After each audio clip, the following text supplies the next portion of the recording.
I'd like to call to order the City of Littleton City Council virtual regular meeting for Tuesday, July 7, 2020. The time is 6:31 or 18:31. City Clerk, if we got the roll call, please. Mayor Valdez. Present. Mayor Pro Tem Malin. Present. Councilmember Driscoll. Here. Councilmember Elrod. Councilmember Fay. Here. Councilmember Grove. Here. Councilmember Milliman. Here.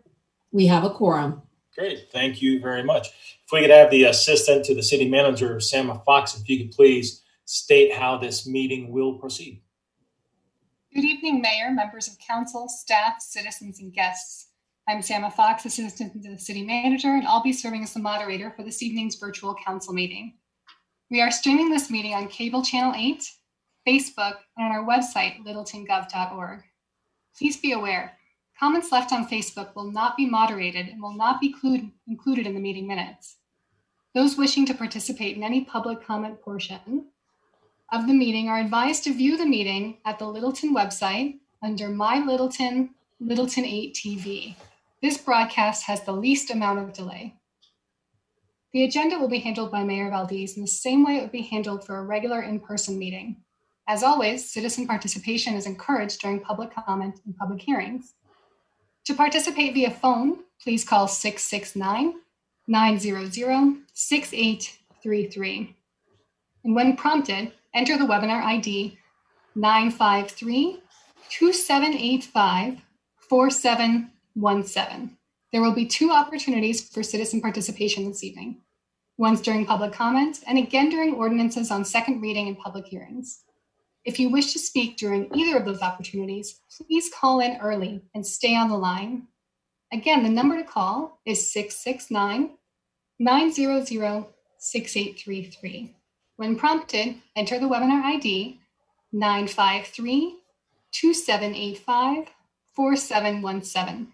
When public comment or the public hearing is announced, press star 9 to raise your hand and be recognized as a speaker. Microphones will be muted for all citizens calling in. Citizens can press star 9 to raise their hand and be recognized. Speakers will have 3 minutes to address council. The city clerk will announce when you have 30 seconds remaining and again when your time is up. We expect comments to be civil. Disrespectful or disruptive behavior will not be tolerated. For agenda items, Mayor Valdez will ask for a motion and a second, followed by discussion and a vote. Council will vote on agenda items using a thumbs up for a yes vote and a thumbs down for a no vote. The clerk will call each vote with all ayes and nays. Again, if you plan on participating during public comment or public hearing, please call 669-900-6833, and when prompted, enter webinar ID 953-2785-4717 Please stay on the line and press star and N to raise your hand and speak. Thank you, Mayor. Great, thank you very much, Sarah Fox. All right, we'll move on to the agenda. Council, are there any changes to the agenda? Seeing none, the agenda is approved. Let's move on down then to agenda item 3, the reports. Acting City Manager Keith Reister, do you have any reports for us? Nope, not really. Kelly's going to give you an update on the library and museum. If anybody's out riding on the Mary Carter this week, there's a huge pipe that we've got running down there for 3,200 feet to divert a sewer line. Well, we line the main line out there as you see it over by Bellevue. So if you're out there riding or walking and you wonder what that is, that's what's going on to help us improve the sewer system. So beyond that, we're good to go. Great, well, thank you very much. All right, the City Attorney report. No reports from the city attorney tonight. Nice. Okay, we'll move on to the city council members. We'll start with Council Member Milliman, and then Grove will be next. Thanks, Jerry. Yes, I would love to give an update on the library and the museum. Very exciting. They're both going to be opening next week. I'll talk about the library first. The library is opening on Tuesday, July 14th. It's going to have a modified schedule. It'll be Tuesday through Friday, 1 to 6, and Saturdays from 10 to 3. And this is kind of the stage 1 reopening. They're going to limit it to 60 people per hour, admitted on a first come, first served basis. And then they're also going to continue the curbside service on an as needed basis during the library hours. Computer sessions will be limited to 1 hour per day, and patrons are encouraged to limit their visit to 60 minutes or less. The museum is going to open on Wednesday the 15th with a schedule of Wednesday through Saturday, 10 a.m. to 3 p.m. They're also going to limit capacity to 50 people per hour. Visitors are going to have to make a reservation for a timed entry. They can call the museum at 303-795-3950. And then an email confirmation will be sent to that person with the date and time of their reservation. And that's what they will use to get into the library. Visitors are encouraged to limit their visit to 60 minutes. And you're also expected to wear a mask or some kind of a face covering when you go into the library or into the museum. And the farms are going to be, this week, just the farms are open, but next week, they're also going to open the main building in the museum, and the Fine Arts Gallery and Changing Gallery will be open. So it's exciting. It's exciting. Everybody go out if you can. Go support our libraries and our museums. Could you give that phone number again, Kelly, for reservations for the museum? Yes, for sure. Yep. It's 303-795-3950. Great, thank you. And speaking of wearing masks, I understand that Tri-County Health is meeting tomorrow. They're having a public meeting to discuss whether or not to mandate masks to be worn in public. I think I brought it up with council back on June 23rd that I would support the city of Littleton mandating masks to be worn in public. It wasn't supported, but I'm out there and I'm definitely supporting that mandate. I work at Children's Hospital, and I will tell you, even today, the number of kids that we're testing has gone up that are symptomatic, and also community members as well. So in order to protect ourselves, the other person, and our businesses, I really, really would highly encourage the city to support Tri-County Health if they accept this mandate tomorrow. And then and to be clear, that if they put it out for Arapahoe County, the city of Littleton follows what Tri-County tells us to do. Right. And then the last thing I have is South Metro Housing Option had a housing task force meeting last week. A couple of key points to share. There is going to be a data refresh from the BBC housing study that from 2017 that should be completed in the next 3 to 5 weeks. We'll definitely share that information with council. I think it's going to be eye-opening information. The task force will have a schedule and a plan within the next month regarding housing goals and objectives from the comp plan and the housing study. And also wanted to share that a couple folks from South Metro Housing Options met with a subcommittee within the Next Generation Advisory Committee. This particular committee is working on diversity in housing within the city of Littleton. And I just want to kind of emphasize when we talk about affordable housing, and I know this is a topic that was brought up with the Next Gen group. Affordable housing, it could be workplace housing, attainable housing, affordable housing. It doesn't matter what you call it. It doesn't matter. But you could be talking about somebody that's making $20,000 a year versus $120,000 a year. It's just what they can or can't afford in the city of Littleton. So I'll back up. So they had this meeting with this subgroup within Next Gen. I think it was about 4 or 5 people. South Metro Housing Options presented their programs and what they're doing with regards to affordable housing in general, including the benefits. It sounds like the group is interested in getting more information and resources regarding housing and affordable housing or attainable housing. And both groups sound like that they've expressed a desire for additional meetings and information sharing. So I think that's pretty exciting to get our younger folks in town interested about that topic. And that's it. I'm done. I have a question on SMO. Did they mention about the CARES money that they will be getting from CHAFA or the county? Did they discuss that at all? They did not discuss. They did not discuss that, and no. Okay. Not as far as I'm concerned. All right. Great. Thank you. We'll go to good report. Thank you. We'll go to Council Member Grove and then Faye. I have a couple things. First of all, I attended a few Dr. meetings on Denver Regional Council of Government. And there have 2 grants that are available that we can take advantage of as a city. They both require a local match. The first one is called Revitalized Main Street. It's a smaller grant. It's like from $0 to $50,000. And it's based on improvements due to COVID. So our Littleton Communications and Finance Department are working on evaluating if and what we would apply for. The second grant is for larger projects from 250,000 to 10 million. And this is called Safer on Main Street. The names are very similar, but they're very different projects. And to do that, staff would be working with Arapahoe County to see if there is something that we could leverage, something we're currently working on or some new project. So those are 2 opportunities that Dr. Cog is providing us. Last week, the Next Gen Advisory Council met for their monthly meeting. The group decided that instead of 3 subcommittees, they were only going to have 2. The Sustainability Subcommittee meeting and the ULUC subcommittee meeting, because it was stretching their members a little bit too thin.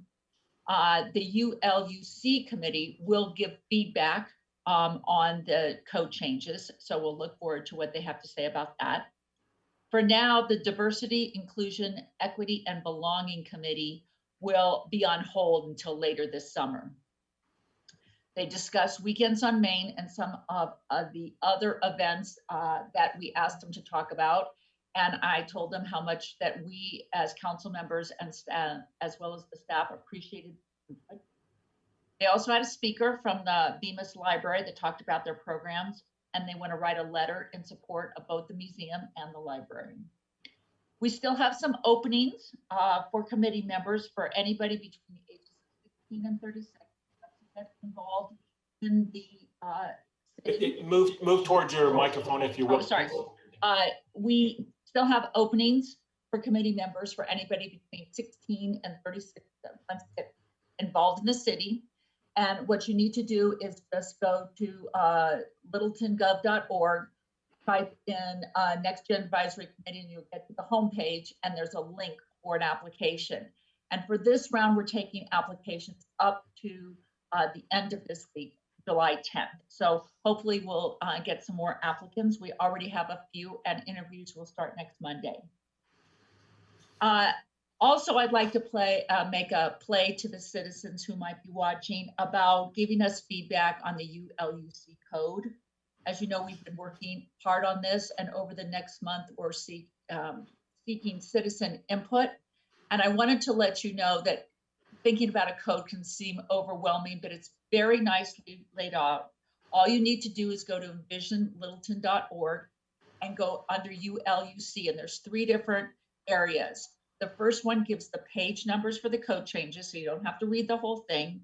There's a nice map. Then the second thing down, the second bar down, is the code. You can read it.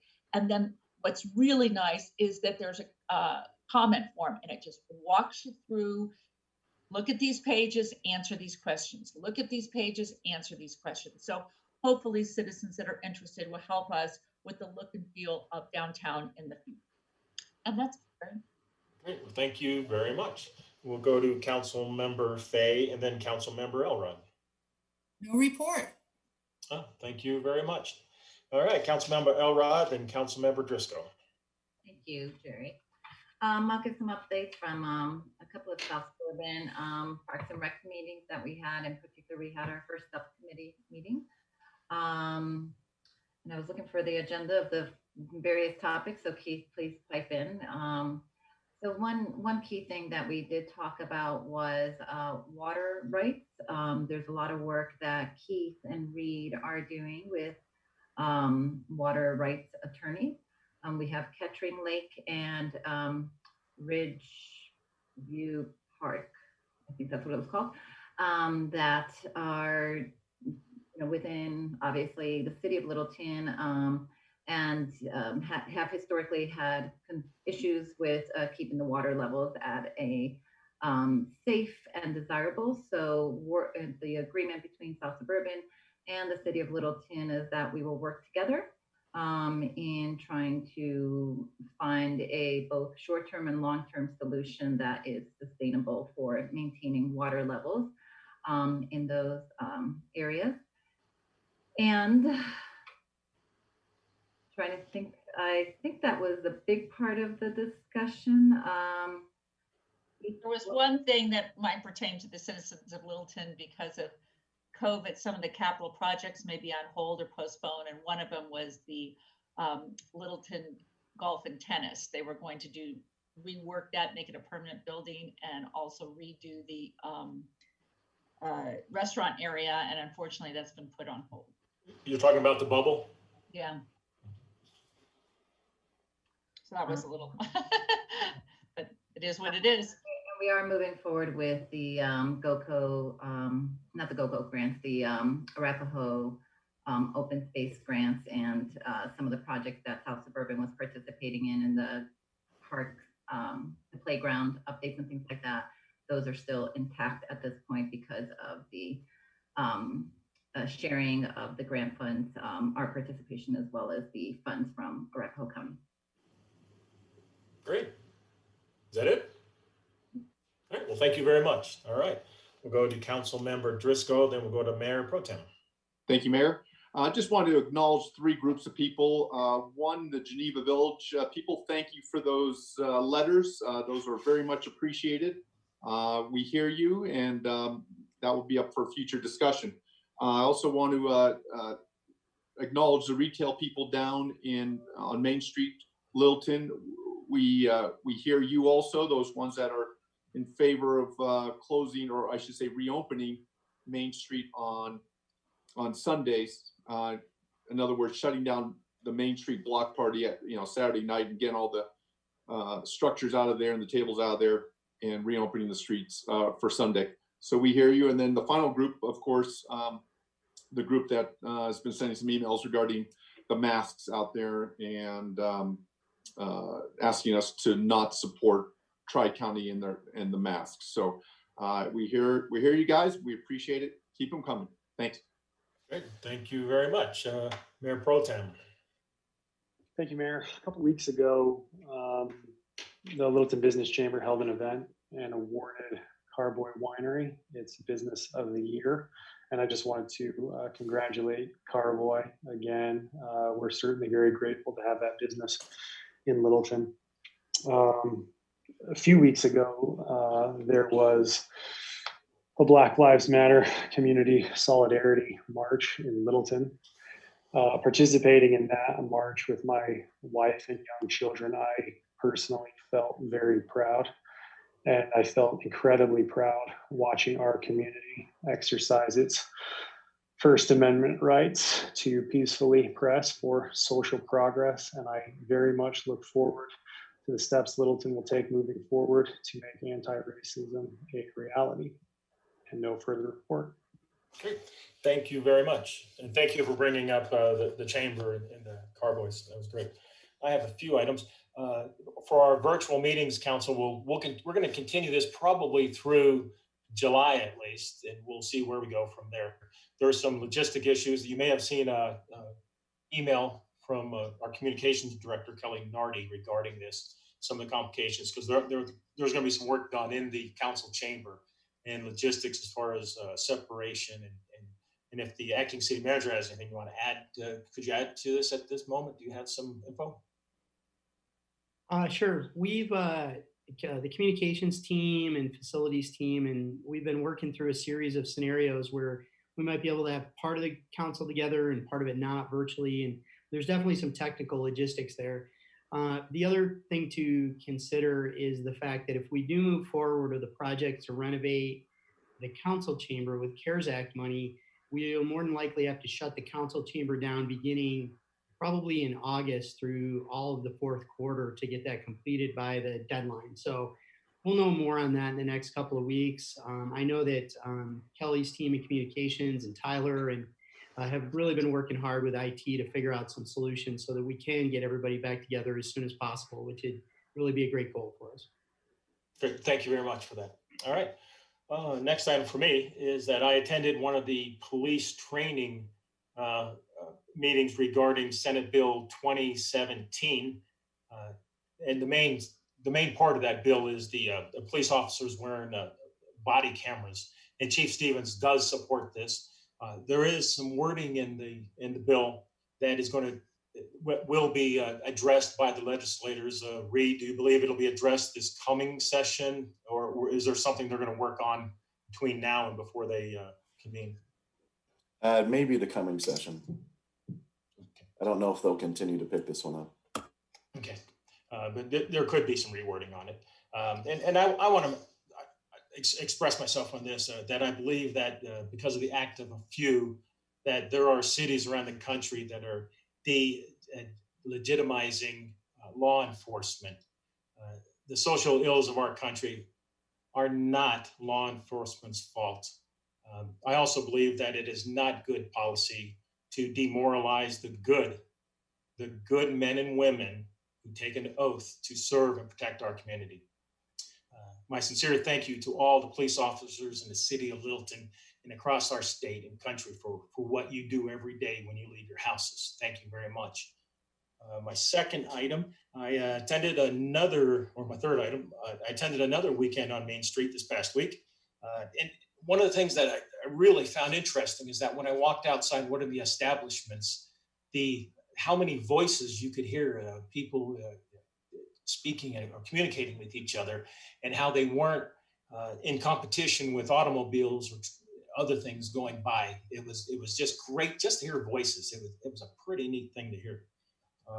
My last item, let's see, is that like other council members, and there are many of us did attend the Black Lives Matters walk last month here in Littleton, and considering all the troubling events that are taking place in cities across this country, I was so pleased and so proud that the Black Lives walk here in Littleton was peaceful, and they successfully got their message out about racism. It was definitely worth attending. I saw many of my neighbors there as well. That was pretty cool. It was also exciting to hear people. I walked, not by myself because there was hundreds around me, but I didn't go with anybody. But it was pretty cool to hear people speaking so passionately. And as the Mayor Pro Tem had mentioned, they were speaking, and I didn't get to hear all the speakers, but they were exercising their right to freedom of speech, and that's a good thing. With that in mind, it's also important to remember that freedom of speech is a two-way street, and that sometimes there are going to be people that express a contrary point of view, and that's okay also. With freedom of speech, that is what makes our country the great country that it is. And it was a very good event, and I'm happy I attended it. With that, we're going to move on now to, we have no citizens' appearances. Let's see. Yeah, we have none. So we'll move on to citizen comments. I'm going to open up the public comments. I'm going to open it up. It is now 6:55 p.m. Sam Fox, if you could please let our audience know how they can participate. Thank you. If you would like to address the City Council under public comment, please call 669-900-6833. When prompted, enter the webinar ID 953-2785-4717. Press *9 to be recognized to speak. Citizen microphones will be automatically muted until a citizen is called upon to speak by the last 3 digits of their phone number. Please state your name and district or address clearly for the record. A reminder, the clerk will notify you when you have 30 seconds remaining, and again when your time is up.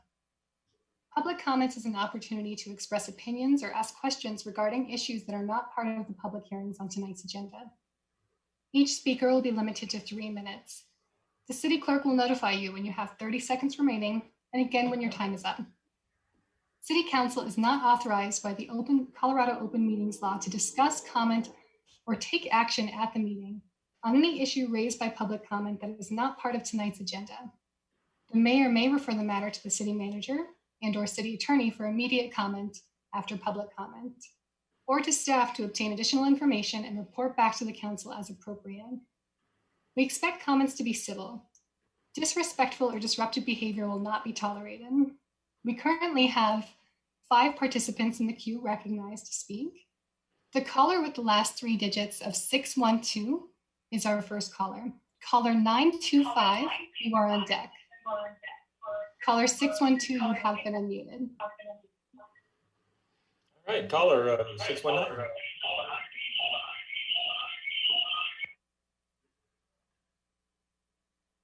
Okay, we have a caller with 619, I believe, who's up and ready to speak. 612. 612. Go ahead, caller. Barely. If you can speak up just a little, please. Hi, my name is Lauren Akers, and I am one of the co-organizers of the Solidarity Walk that happened. And I just had a few things to bring up on the call today, so thank you for your time. I wanted to point out in the City of Littleton Charter Protocols and Standards of Conduct amended May 5th on the 15th, 2018, Section X, that the responsibility of City Council members is that you understand the community expects you to serve with dignity and respect and be an agent of the democratic process. And letter C, respect that you treat your fellow city officials, staff, commission members, and the public with patience, courtesy, civility, and respect, even when we disagree on what is best for the community and its citizens. On Wednesday, June 17th, at the evening before the Black Lives Matter Littleton Solidarity Walk, I received a phone call. Upon answering, you immediately announced yourself as Pat Driscoll, a Littleton City Council member. You leveraged that you have a relationship with my father to suggest that he may have supported the reason for your call. You asked if I was the organizer of the event, to which I replied, yes, I was one of the organizers. From that point on in the conversation, your tone, energy, and comments became aggressive, harassing, and intimidating. You said that you had been approached by many people who were very deeply concerned with the event. You said that there were merchants who were so concerned about the people that would be attending the walk that they would be boarding up their windows. When I asked repeatedly who the merchants were that you were representing, you did not clarify, only that there were 12 merchants that were boarding up their windows. As a former board member of the Historical Downtown Littleton Merchants Association, and as someone with close ties to many of the merchants, this was very concerning to me. I expressed that I'd worked directly with the Littleton Police Department and also tried to work with the city manager and deputy manager. However, they did not respond to seek feedback on the route before we advertised. The intention was to be visible but not disruptive to the merchants, especially considering that they are recovering from COVID closures. I had nothing but support from the police department throughout the planning process. And as you heard from some of your fellow city council members, they also appreciated the event. You asked me what type of people you thought would be at this event. I responded with strollers and wagons, that this was a community walk for families and students to show our community support for Black Lives. You asked me not to hold the event. You asked why this walk needed to be held now, why it couldn't happen in a month, but that it was too soon, so maybe next year. You warned that something terrible would happen. You said that I would be held liable and asked how I could sleep at night, knowing that something so terrible could happen. At which point I insisted that if you were aware of people that may attempt to disrupt the event or intended to cause harm, you should notify the police immediately. Numerous times in our conversation, you said that you hoped to God that nothing bad would happen, that this event would happen exactly how we intended it and that no one would get hurt. You asked me why we had to do this event, and I expressed that we have an underrepresented community of people of color and that myself and the other organizers felt called to show our community support. Lauren. Thank you very much. Your time has expired. Thank you very much. And if we could have the second caller. Caller 925 is next. Caller 925, you have been unmuted. Great. Good evening, council members and members of staff. My name is Rebecca Askew. I am a resident of Highline Crossing Co-Housing Community, which is located at 1645 West Canal Court in Littleton, 80120. And I'm calling regarding the recent burglary at Triple J Armory. As council knows and remembers that our community, as well as neighboring businesses and residents, have expressed concern regarding the movement of the Triple J moving into their current place of occupancy. And we also, Highline Crossing also met with members of city council as well as members of staff. A representative of the city accompanied us on a tour of Triple J, where we were informed, and city council's representative also told us that the place was completely secure, that they had smoke detector or smoke system that would go off within 30 seconds of any kind of break-in, that it was basically impenetrable. There was also these walls of fencing or guard gates that would come down. All of these things were supposed to happen if there was a burglary. And we were actually, continue to be concerned, and I know council has expressed concern, but had, because of those assurances, went ahead and approved the zoning and occupancy for Triple J to be there. I just want to bring to council's attention that I'm sure you're aware that Triple J was broken into with a rock, and that none of the systems, either they malfunctioned or were not functioning at all at the time. And it's really led my neighbors and myself, as well as other residents of the South Park owners, that SPOA Association area, to be very concerned about what could happen next. So I would encourage council to review the minutes of the meetings and perhaps take another look at the appropriateness of having Triple J in that current space. And thank you. Thank you very much, Rebecca.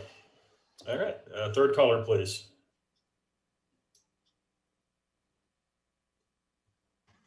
Thank you, Mayor. Third caller is caller 493. Caller 493, you have been unmuted. Good evening, council. This is Frank Atwood. I live in District 4. I'd like to point out that there's an inconsistency between the Littleton minutes of the webinar ID versus what's on the scroll for the theater for Facebook.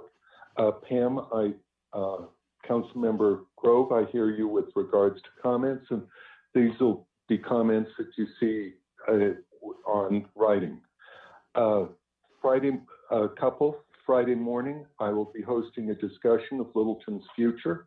All are invited. Please call me at 720-260-1493 for details. I continue to miss downtown Littleton's small town character. And how is this small town character being destroyed? The green is being paved over, as Joni Mitchell sings in Big Yellow Taxi. They paved paradise and put up a parking lot.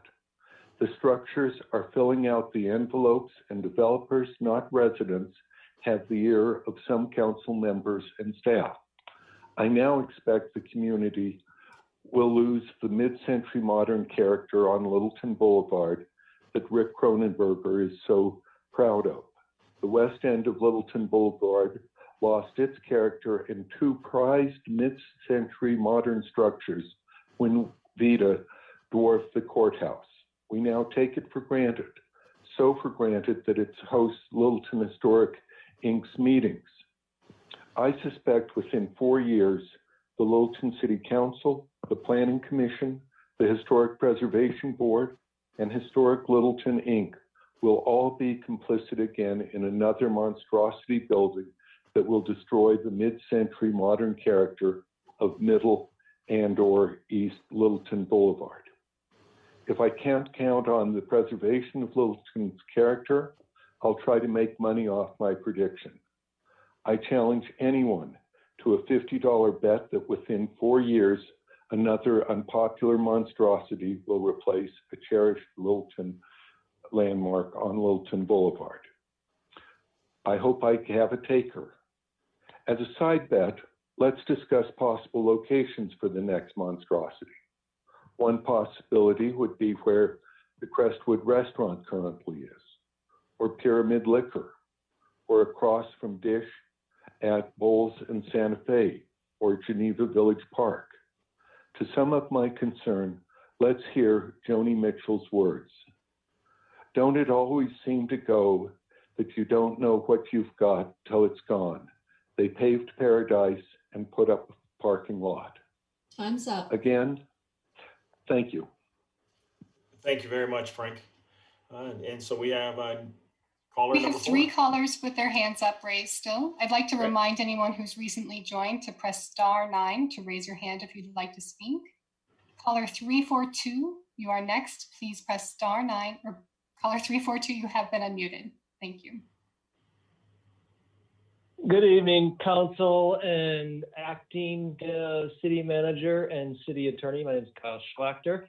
I will apologize. I will not be serenading you tonight with the song, but I appreciate Mr. Atwood's staying there. As you know, because Councilmember Milliman brought it up, the Board of Tri-County Health is scheduled to meet tomorrow morning, a special meeting to consider requiring residents in Arapahoe, Adams, and Douglas counties to wear masks in public. I would respectfully request that City Council refer this to the City Attorney to draft a letter to formally support and send to Tri-County on behalf of City of Littleton. It's telling that even Mayor Mike Hoffman of Aurora has said it's time for Tri-County Health to do so, and I completely agree with him. I would say that in the event Tri-County Health does not enact a mask, I would respectfully request that City Council consider doing so as well. I applaud Councilmember Milliman's attempt to bring this up at a study session 2 weeks ago, and frankly was appalled with the lack of discussion that ensued. The mayor just said, I'm opposed. I saw a thumbs down from Mr. Driscoll, and Councilmember Elrod just shook her head. There was no discussion, none whatsoever. As elected officials of our community, you owe it to us to discuss these things and provide feedback and reasons for your decisions, not just, I'm opposed. That's not leadership. And I think you guys need to step up and show us that you can lead us in this community here. You know, the time of waiting has passed. It's time to be proactive. Just as you were proactive for the businesses of downtown Littleton by having the weekends on Main, be proactive and show the community that you also support the public health of our residents and our visitors. You know, masks are a simple and easy way to protect our community. And we can't afford until numbers rise, which they inevitably will, and then react to the fact. We want to be the community that other communities look to see what is the right thing to do. So I urge you to have a full discussion rather than just thumbs up or thumbs down. Thank you. Okay, thank you. Another caller for us, Emma. Thank you, Mayor. We have 5 remaining hands raised. Caller 638, you are next in line. You have been unmuted. Hi, can you all hear me? Yes. Okay, my name is Lexi Barrera. I'm a nurse practitioner, and I live in District 1 and in the historic district of Arapahoe Hills. And I was one of the co-organizers of the Black Lives Matter community walk. And I, first of all, want to thank all the council members that attended and were participating in that. I think that demonstrates a lot of where our community can go forward. I just wanted to say that the Black Lives Matter Community Solidarity Walk demonstrated that there are hundreds, if not thousands, of Littleton residents who value making change in our community to override the systemic racism that has led Littleton to be one of the least diverse cities in the metro area.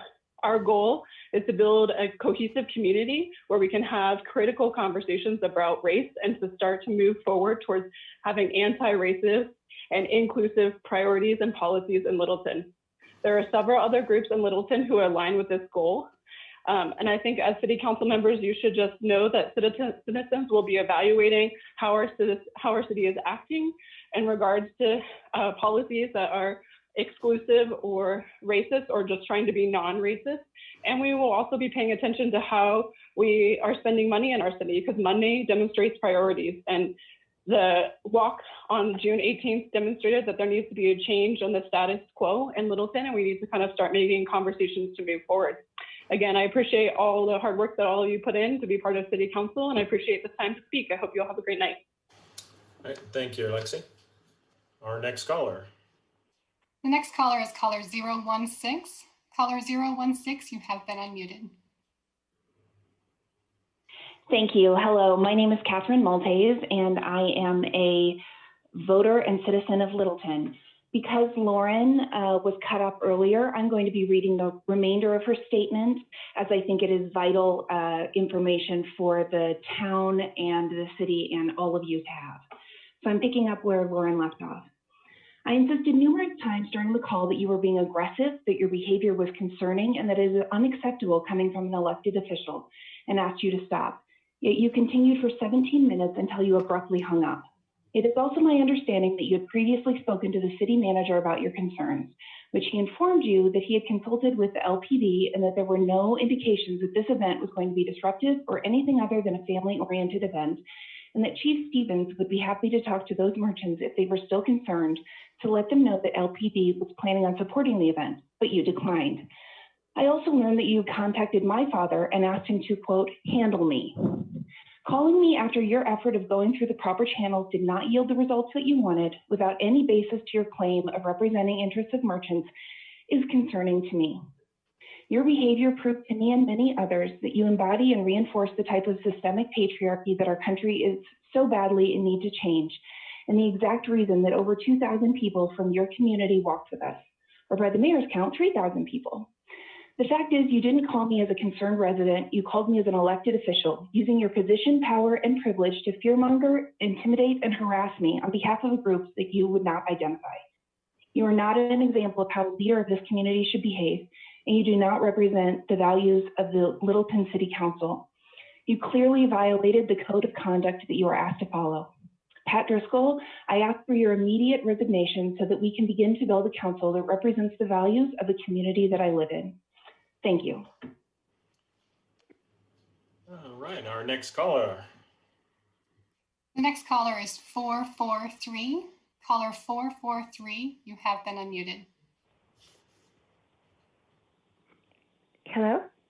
Hello, we can hear you. Oh, hi there. Yes, hi there, thanks. My name is Robin Bernstein, and I'm over at Geneva Village. And I wanted to thank Pam Chadbourne for motivating all of us. She gave me some flyers about the Geneva Village situation. And so what I'm asking is that we, return Geneva Village to government use zoning. And also I'd like to thank Karina Elrod for her support for her proposed return to the government as well, for the Geneva Village. She wants to keep it as it is.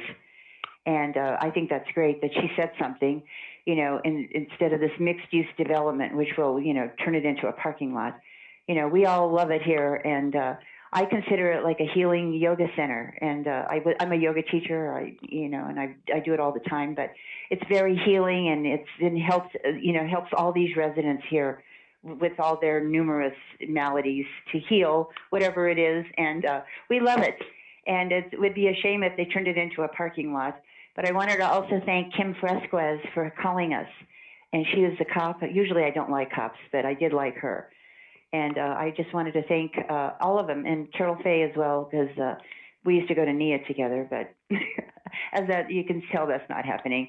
But anyway, I just wanted to thank everybody for, you know, at least considering Geneva Village, because, you know, a lot of them can't walk upstairs or downstairs, and this is flat, and there's a numerous benefits here. And that's all. Thank you. All right.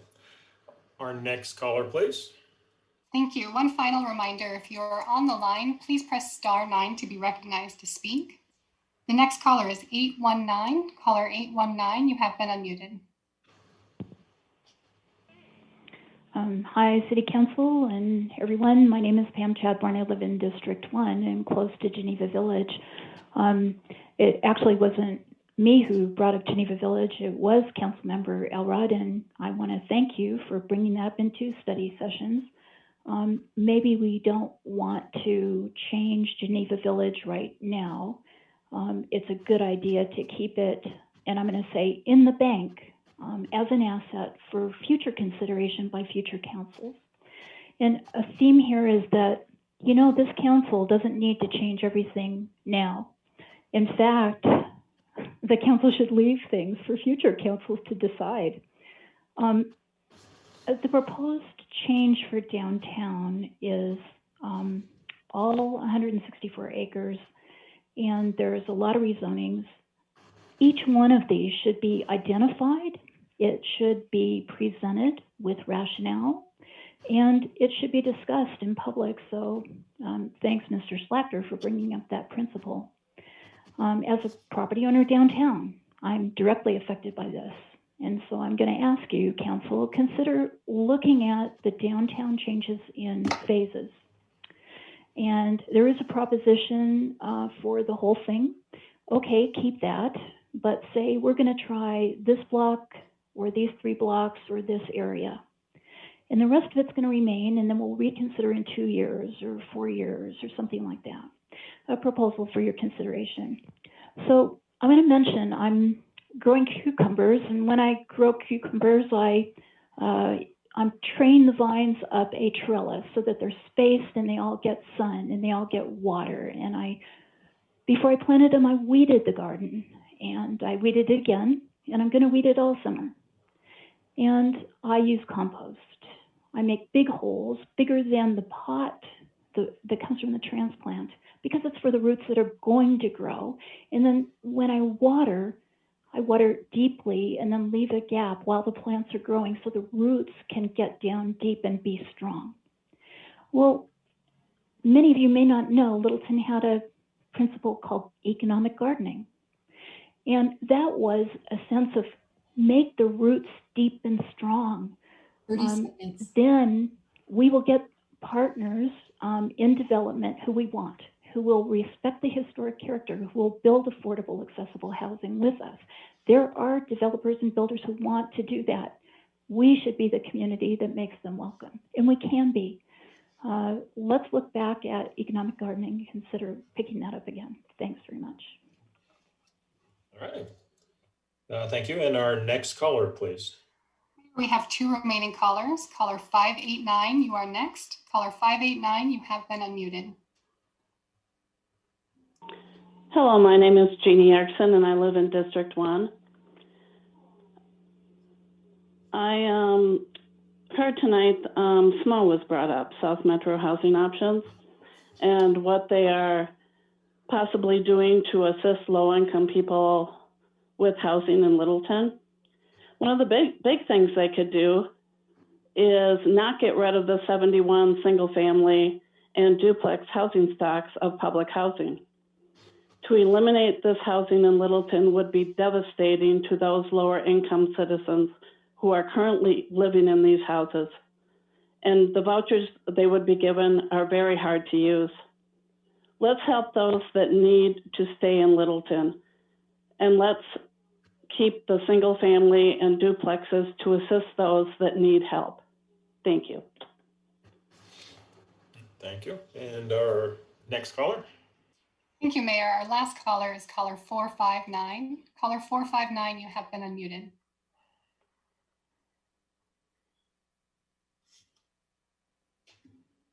All right, caller, go ahead.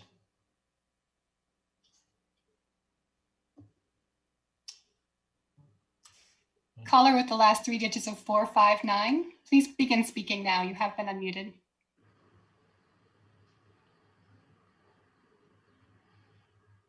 All right, Sama, do we have anybody else online? Maybe they're stepped away. You know, we do have one person on the line who has not raised their hand, so I'll just put a final reminder out there. Press *9 if you would like to raise your hand and be recognized to speak. Okay, caller 211, you will be our next caller. Caller 211, you have been unmuted. Hi, this is Emily Abel. I work for Littleton Public Schools. I was one of the organizers for the Solidarity Walk with Black Lives Matter. It was just an incredible event, as many of you have spoke to, and it was incredibly heartening to have people from Littleton Public Schools there, leaders in our community, the school board, business owners, and several of you on city council. That was pretty amazing. What was not amazing was watching my dear friend and co-organizer, Lauren Akers, go through really trauma the night before the event. There was a lot of hurt, a lot of fear, a lot of just, she was absolutely shaken. And we are talking about somebody who she works in the construction business. She is an incredible leader.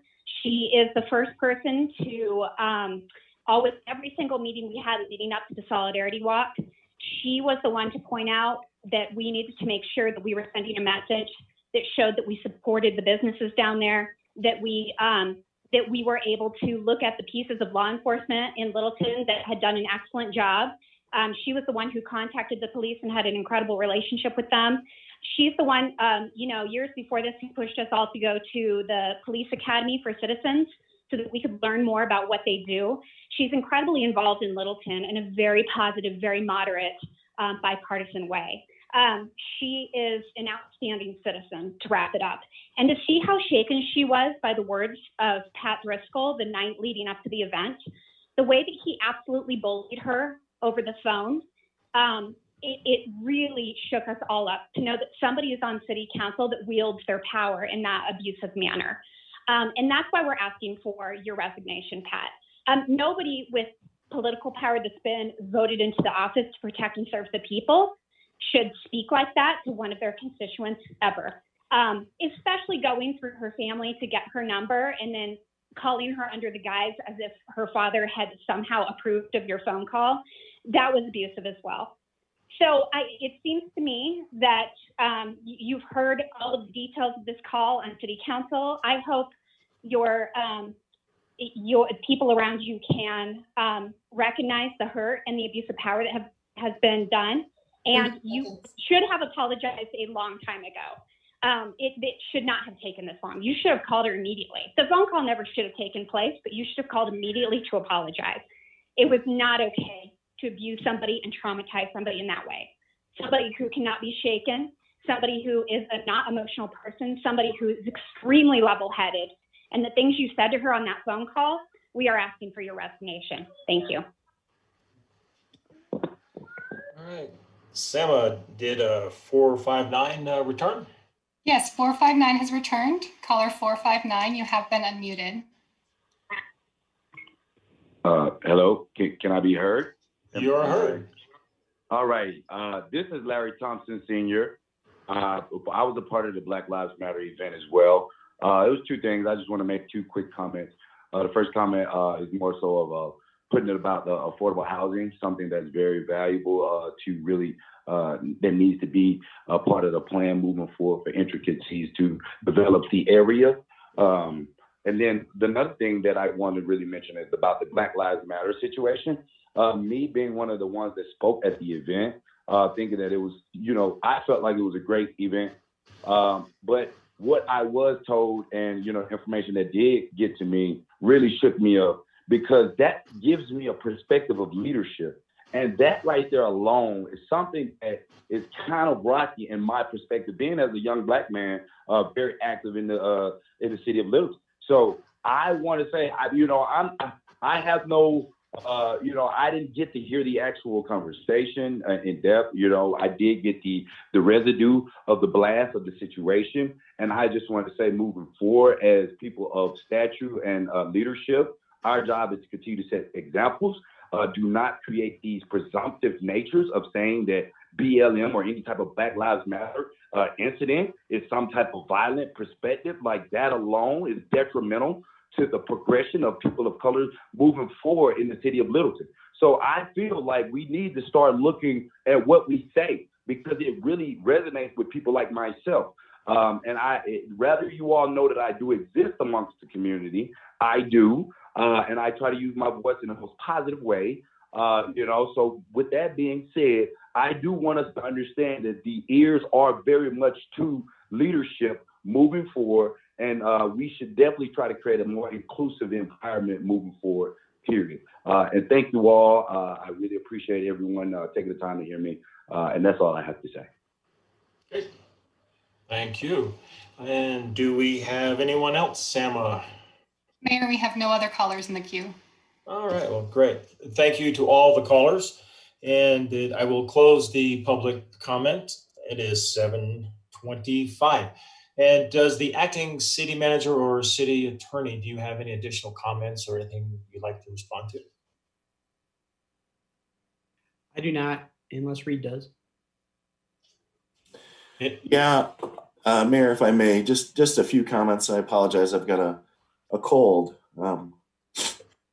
In regard to some of the comments regarding the solidarity walk that happened a couple weeks ago, it's probably a good time to let folks know that we are having a telephone town hall, which is going to be occurring on, I want to say it's Wednesday, July 15th.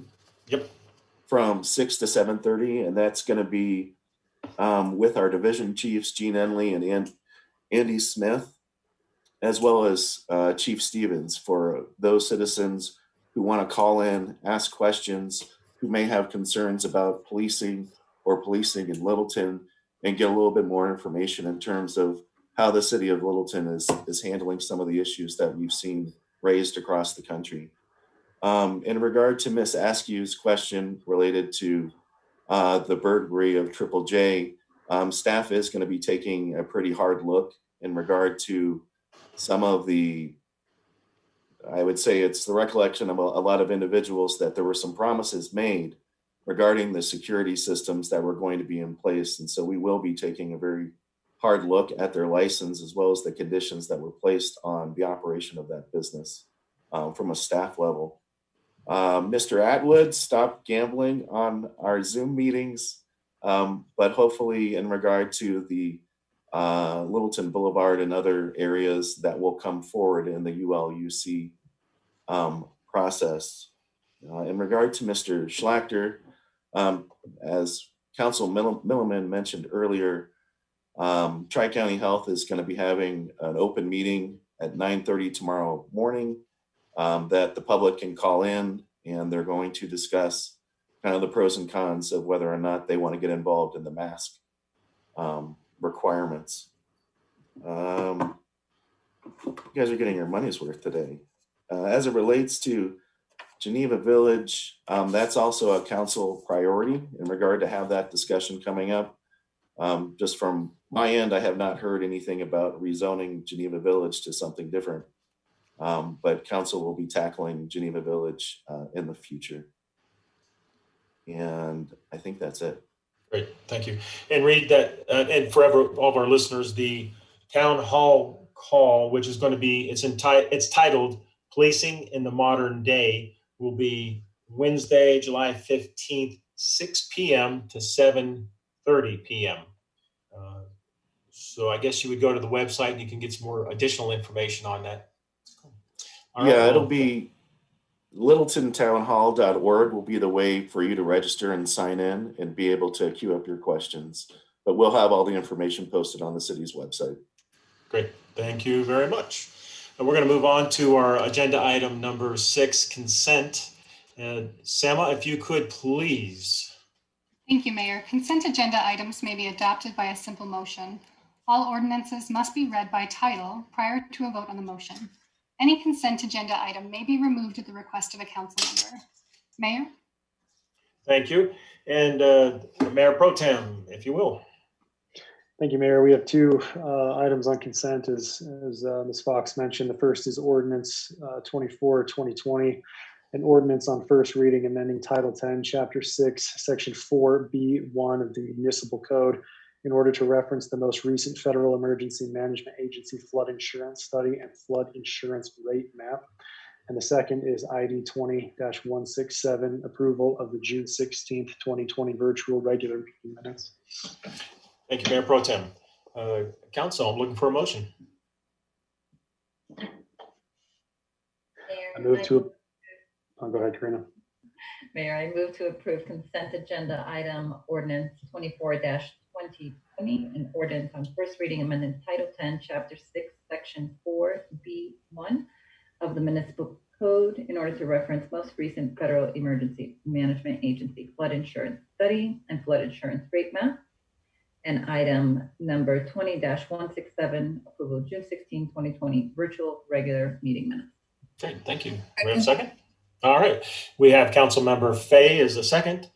All right, Council, if we have no more discussion, then we'll do a thumbs up will be approval and a thumbs down will be not approved. Ready? Vote. Mayor, the vote is 6 in favor. The motion does carry unanimously. It looks like Councilmember Milliman got disconnected. Oh, there she is. Oh, there she is. Let's see if she, Kelly, are you there? We just took a vote. Which, are you a thumbs up, thumbs down?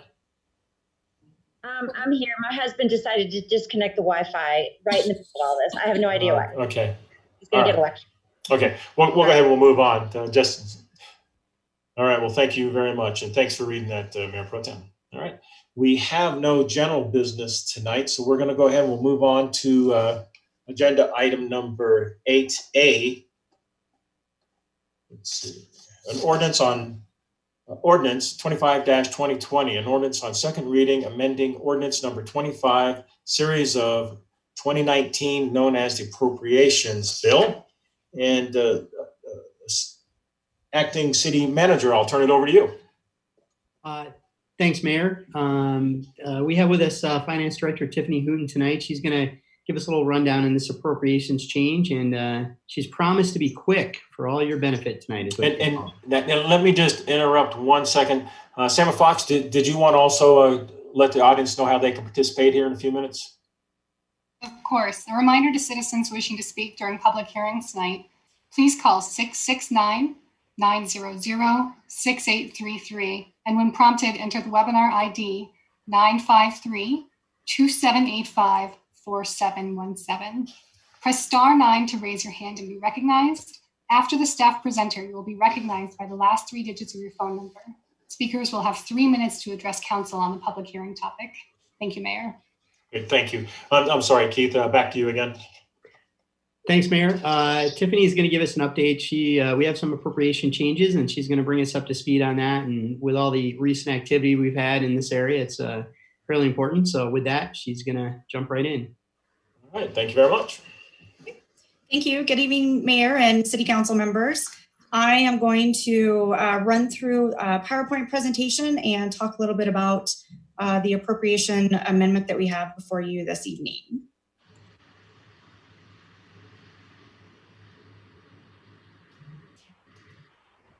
Just a second. All right. Everyone can see my screen? I see it. Perfect. All right. This evening, you have before you Ordinance 25-2020. What this is this is an ordinance on second reading, amending our 2020 annual appropriation for CARES Act funds. Just a little background. CARES Act funds. The CARES Act provided funding to populations of 500,000 or more. Arapahoe County and Jefferson County have received some CARES Act funds. Both counties have opted to distribute these funds to cities within their jurisdictions, kind of based on a 45% split between the county and the cities. And the total distribution for Littleton is going to be $4,409,413. Council, if you remember, IGAs were approved for both Arapahoe County and Jefferson County on May 19th. We also had a discussion on May 26th on a first round of potential expenditures from the CARES Act fund. That total amounted to $1,082. We did also have a study session planned for July 14th next week, where we will give you an update of where we are, status of costs that we've requested from the county and requested pre-approval. And then we will also be submitting recommendations for a phase 2 of CARES Act funds. Just a few reminders, the counties, both Jefferson and Arapahoe County, are the custodians of the funds, and thus they have fiduciary and reporting responsibilities. And with that, they also have final determination on what is eligible expenditures from the CARES Act funds. They have defined reporting requirements for all their cities, and we are in receipt of those requirements and have been submitting over the past couple of weeks. When the funds were enacted, there were 3 main uses per the CARES Act. One is it has to be incurred due to the public health emergency and COVID-19. They also could not have been in the most recent budget that was approved as of March 27th, 2020. And then they also, the expenditures must be incurred between March 1st and December 30th. There wasn't a lot of clarity or definitions on what the use of funds are or what ineligible expenses were, other than they have to be related to the emergency. It was very clear that they cannot be used to offset lost tax revenue. And again, they must be spent as of December 30th or they will have to be returned. There were a small list of ineligible expenses related to the CARES Act. And we are continuously getting clarification from the county on what is eligible expenditure. And we did look at the initial review of potential expenditures. I mentioned the allocation to Littleton is $4,409,413. Arapahoe County's portion is about $4.2 million, and Jefferson County is about $210,000. Just a reminder, this amendment to the budget will not have an impact to the fund balance, and that's due to the revenue offset because it is a revenue as well as an expenditure. The other thing is we will be appropriating these funds in the grant fund so that we can maintain separate accounting for all of those funds. Alternatives are approve the amendment as presented, and if it is not approved, this could potentially delay the availability of actually spending CARES Act fund and getting reimbursement for those funds. Staff's recommendation is to approve the amendment on second reading for the 2020 annual appropriation bill. And with that, I will go ahead and open it to any questions. I do want to mention again that we do have a study session planned for next week, July 14th, where we will be talking specifically about the CARES Act and the phase 2 funding. Great. Thank you, Tiffany. And just a reminder, Douglas County is less than 500,000 population, so we are not receiving funds from Douglas County. All right. Council, if you have any questions, or we can go right into public comment. Any questions right now? Karina, if you will, please. Or Councilmember Elrod, sorry. Thank you. So just to be clear, Tiffany, so the $4.4 million, what we're approving tonight is just to appropriate it into the grant fund. And the pre-approval that we're getting from Arapahoe County That was for some initial items that we have already expended or plan to expend. How much is that amount that we are seeking, that we already have reached out to seek pre-approval? I believe it's about $700,000 so far. The two largest pieces of that are the phase 1 and phase 2 of the business grant program that we have done. And then there's a number of items related to laptops and licenses to allow for teleworking for employees. And also we have submitted request for funding related to the Main Street, the Weekends on Main Street program. And so the follow-up question, when we meet on July 14th, will you be taking us, when you say phase 2, meaning the remainder 3.7 million left, some recommendations on that?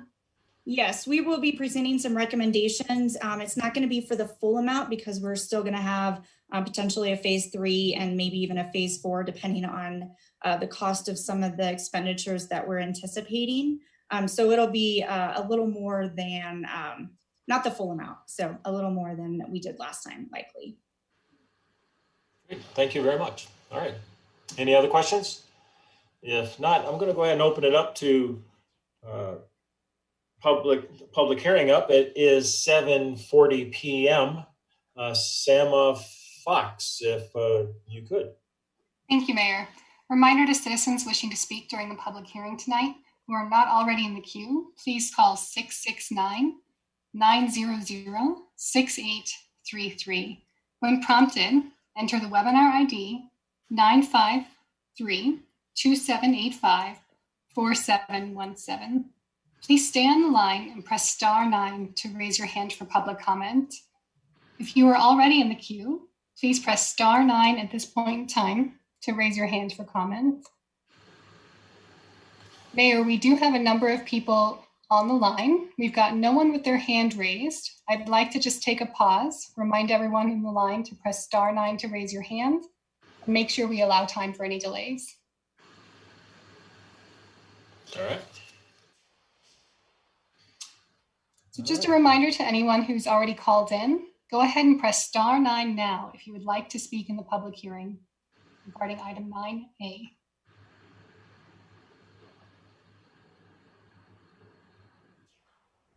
All right. No hands? No hands. Just a final reminder to press *9 if you would like to speak regarding this item. Hopefully it's not a Mayor, we still have no hands raised. Okay. Well, with that, then, hopefully it's not a technical issue, but I will close the public hearing. It is 7:42 p.m. And I will, council, I'm looking for a motion and discussion. I'll make a motion, Jerry. I move to approve the ordinance on second reading, amending the 2020 annual appropriations bill. And second? Second it. A second. All right. We have Mayor Pro Tem was the second. All right. Let's go to discussion. Who wants to go first? Maybe we won't have a lot of discussion on this one. We sort of talked about this one or have a lot of information on it already. Yeah, Karina, you have some good questions. Yes. Councilmember Driscoll. Yes, I think Tiffany did a great job of presenting the information, and in my mind, it's an easy yes vote. Either use it or lose it. So I say let's move forward. Yeah, and as a reminder, Tiffany, our director, Tiffany, is this money has to be spent by December 31st, is it? December 30th. 30th. Okay, great. All right. Anyone else? Any other comments? We do have a motion in a second. Council, are you ready to vote? All right. A thumbs up will be to approve. A thumbs down will be opposed. And here we go. Let's do a vote. The vote is 7 in favor. The motion carries unanimously. Great. Thank you very much, Council. And let's see, just as a reminder, council, our next meeting is Tuesday, June 14th. It's a study session. If there is no other business, the time now is 7:43 p.m. and we are adjourned. Thank you very much.